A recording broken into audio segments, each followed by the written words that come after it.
Anyone can make a claim. But just like a dollar bill needs its watermarks to prove it's real, or a scientific theory needs evidence to prove it holds water, a legitimate messenger of God comes with proof of authenticity. Authenticity is really the only standard for believability, and authenticity is proven through the fulfillment of prophecy, the divine calling card of name, date, address, and mission. Dr. Leland Jensen, the promised establisher of the Bahá'í Faith, fulfills all four. Let's begin with the first, his name. In Zechariah chapter 3, the prophet speaks of a high priest referred to as Joshua, which is a form of the Hebrew name Yeshua, the name of Jesus.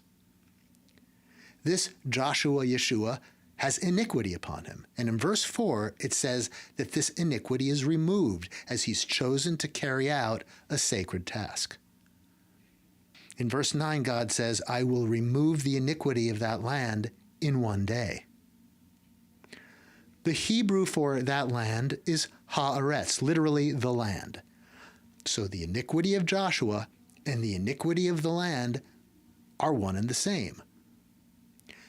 This was Dr. Jensen's given name, Leland. While teaching the faith on the French islands, he and Opal would hear the locals say with a smile, "Ah, you're the land," given that the French article "les" means the.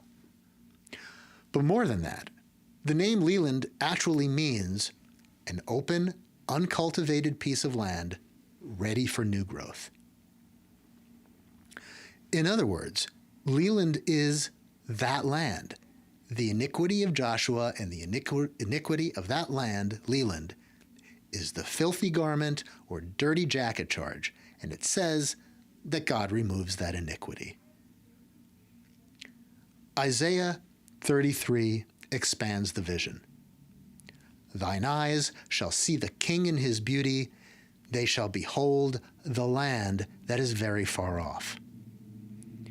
The king in his beauty is a reference to Baha'u'llah, whose given name, Hussein Ali, translates to beautiful noble one. And the land that is very far off, both in time and in geography, it's Leland Jensen in 20th century Montana. Next is the date. Daniel chapter 12 speaks of a time of fulfillment. Blessed is he who waits and comes to the 1,335 days. Adding 1,335 solar years to the date of Muhammad's victory in 628 AD brings us to 1963, the very year Leland Jensen opposed Rex King at the Rizwan elections, just as the Hands were proclaiming their false, headless universal house of justice. This matches the pattern of Daniel. The Bab's date was foretold from the start of the Islamic calendar to the start of the Baha'i calendar. Baha'u'llah's date was foretold from the proclamation of Muhammad to Baha'u'llah's own proclamation. And the establisher's date is taken from Muhammad's victory in 628 to Baha'u'llah's victory in 1963 with the start of Leland's mission. Calendar to calendar, proclamation to proclamation, victory to victory. Abdu'l-Baha confirmed it. These 1,335 days must be reckoned as solar and not lunar years, for according to this calculation, a century will have elapsed from the dawn of the Sun of Truth. Then will the teachings of God be firmly established upon the land. There it is. Exactly 1 century after the dawn of the Sun of Truth, the proclamation of Baha'u'llah, is April 1963, the start of Dr. Jensen's mission. Next, the address. Zechariah 3 speaks of the stone with 7 eyes. The old Montana State Prison in Deer Lodge is a stone fortress with 7 watchtowers. The whole prison is a stone with 7 eyes. And then there's Zechariah 6. Behold, there came 4 chariots out from between 2 mountains of brass. In Hebrew, brass, bronze, and copper are the same word. And the old Montana State Prison is nestled between 2 of the largest copper deposits in the world, Butte to the south, Lincoln to the north.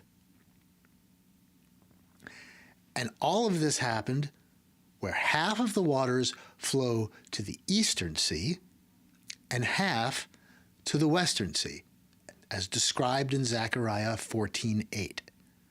That's the definition of the Continental Divide, which runs adjacent to the Deer Lodge Valley, where the old prison is located.